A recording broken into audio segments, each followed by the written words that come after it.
People always tell me that I'm a great listener, that I give great advice, that I'm a great therapist, although I'm not licensed.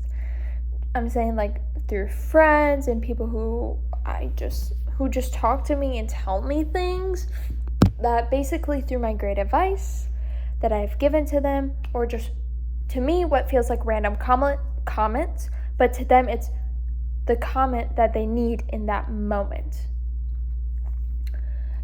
Which honestly led me to study in psychology, as I'm currently in my I'm currently on my way to achieve my bachelor's in psychology. Words are tumbling around, but that's okay because I'm getting that message across. And so even though at this moment, at the recording of this video, I am not a licensed therapist, but people claim that I would be a great therapist. That is what I'm trying to say. I think part of it's because from my own personal experience and from what I'm hearing from other people say, I know ideally what I would want someone to say to me in those moments. And even things that I should implement into my own life, but I don't, but I say it to other people to implement into their lives. And I feel like that's like one step. Like, you may not know how to do it, but if you're practicing something, and it's not like I'm saying I do this intentionally, it just happens. To me, it's like second nature. But I'm saying when you are faced with something that it's just so much to the puzzle, it's either multiple steps or it feels just complicated because it's new and you don't quite know all the components and it's just too much in this moment.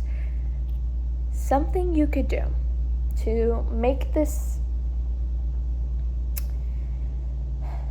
item, this task, this assignment, this project, this thing simple is by trying to teach other people this topic. The reason for that is because in order to teach something, you need information on it. And even when you don't know it yourself, you do research on it and you'll find out more ways, you'll figure out what works. And by teaching it to others, they'll ask questions like, can you rephrase that? Because it doesn't make sense. And when you start rephrasing things, you have to reword it, which means you need to know it, the concept fully, and you need to understand the concept in order to rephrase it, and therefore it gets your brain working, and you'll start to realize where you actually understand concepts fully, and other concepts where it's like, okay, we need to work on this because we only know it by the book and not by our own words. And something else, when you start teaching others of how to do things, you will realize shortcuts, because you'll start to tell the people you're teaching those shortcuts, or they'll tell you something they found out.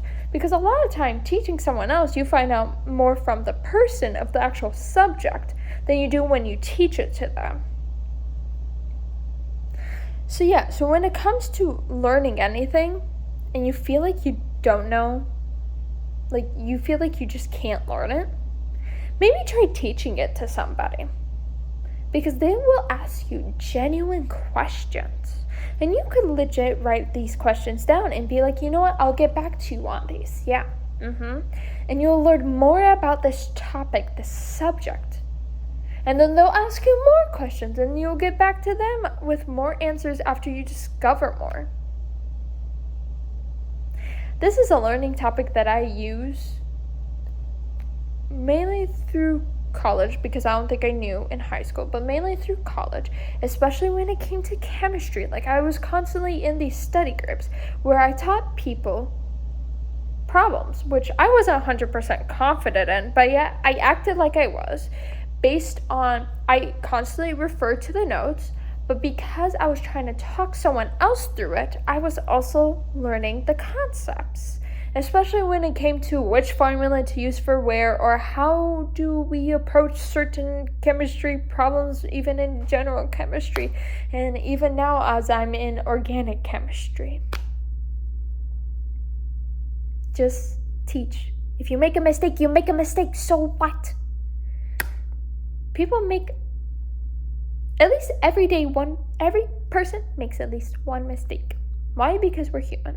Because one way we learn is from trial and errors. And the reason why I suggest teaching as a method of learning is because you learn a lot. You learn what works, what doesn't, what works for some people, and what works and something else that works for other people, because not everything works for everyone. So even though I'm saying, hey, maybe you should go teach the subject that you're struggling, like to someone else, to like a classmate, or maybe to someone that's not even in the class, just a friend. This method may not work for you, but you do not know unless you try. And another thing I noticed is that it may not even work for every class that you have. For example, if you're in an English class, well, most likely you're doing more writing, so you can't necessarily, there's not necessarily information you teach, because it's more like you're generating ideas and how to write essays and how to write a paragraph, or maybe how to rephrase a sentence. So like, maybe you could find a way to teach it. Maybe, because not every English class is set up the right way. Did not mean the right way. I meant the same way, because not every English class is a writing class. That's just how it is. It's just, ideally when you think of an English class, you think of writing, which, yes, there's some form of concept of writing, but that doesn't necessarily mean you're writing stories all day, every day. Some, yes, but usually that's like creative writing, or it tells you, hey, this is gonna be a class heavy in writing. Or they don't, and it turns out they are heavy in writing. I had a class like that one time. Yeah, that was a lot of writing. Felt like a political science class, even though it was a religions class. Anyways, that's not the point. What I'm saying is try things out. If it doesn't work for one class, okay, it doesn't work for that semester or just for that class, but try it again. Unless if it doesn't work like 10 times, okay, maybe you need a new method, but hey, this is just one method for you, and something I think you should try, because I tried without realizing. That's the thing. So yeah. Put in the comments below if you've tried the teaching method when it comes to learning new concepts, or concepts with many components, or something that just feels difficult for you in this moment. And we'll see y'all next time. Bye, y'all.